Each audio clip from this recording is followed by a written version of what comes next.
I just listened to the song Rich Men North of Richmond by Oliver Anthony. If you haven't heard it, I thought I was the last one to listen to it, but it's a song, country song that came out a couple weeks ago, blew up the internet.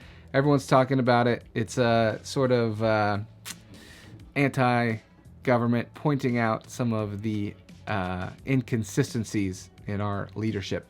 But I wanted to talk about it kind of as a warning to parents and a way to think about our authority and our role as fathers, for me specifically, but parents in general.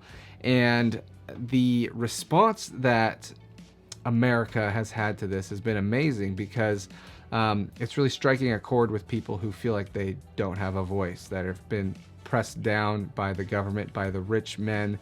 And I was just thinking about it, and man, I don't want my children to feel that way when they think about my authority, my leadership over them. I want them to see me as a leader who loved them and lifted them up. And I think originally the government's job is to serve the people and to help us to live good lives and to not be the giant monstrosity that taxes us to no end with very little to show for it. But I'm not going to get too political here. I do resonate with kind of the libertarian views. But as a dad, or as a mother, or as a parent, our job is to lead our children, to love our children, and to lift them up.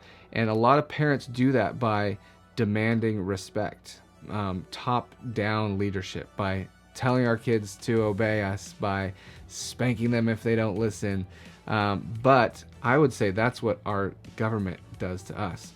They force us to pay taxes, they monitor us, they put these rules and restrictions on us, imposed on us, instead of treating us like human beings. And so as dads, we need to remember that our children are human beings, and our role is sacrificial love. So we come alongside them or underneath them to serve and love them and lift them up, and to help them flourish into the human beings, the best human beings that they can be. Because if we don't, if we top down them all the time, we'll end up having songs written about us like Richmond North of Richmond.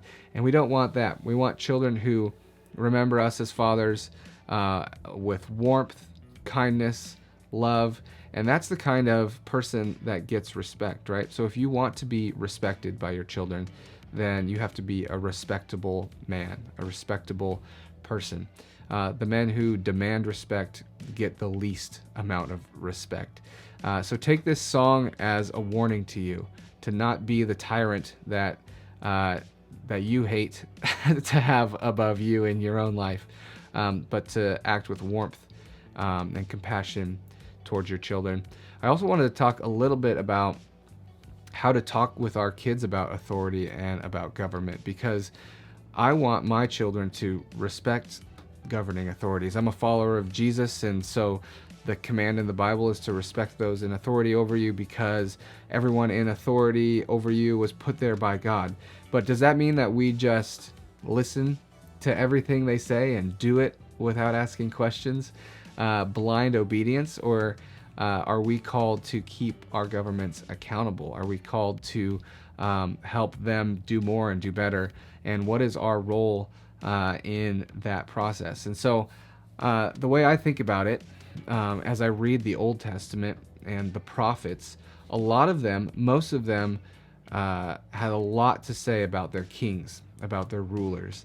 And most of the harshest words of Jesus were towards the religious authorities of his time. And so as Christians, followers of Jesus, just like Oliver Anthony, we can call out the inconsistencies that we see.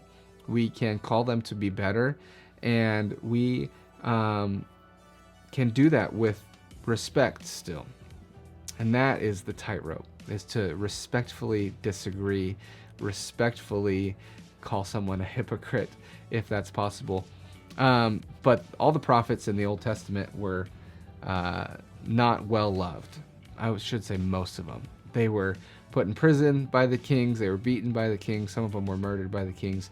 And we all know what happened to Jesus, the ultimate prophet. But as we live prophetically in our world and we call out the inconsistencies, the hypocrisy that we see, we should be living, trying to live authentic, consistent lives. So what we call our children to, we should be living to also. If we tell our kids to be kind, we also should be kind. If we tell our kids to clean up, we should also be cleaning up. And so as a father, as a dad, as a leader of your household, seek to love sacrificially. Seek to lay down your rights so that your children and your family can flourish. Seek to live in harmony with what you say you believe. And then we won't be singing songs about how our dads were hypocrites. And we can be remembered with warmth and love. So those are my thoughts on Richmond, north of Richmond. Take it as a warning to you as a father to do the best that you can do. I know you can do it.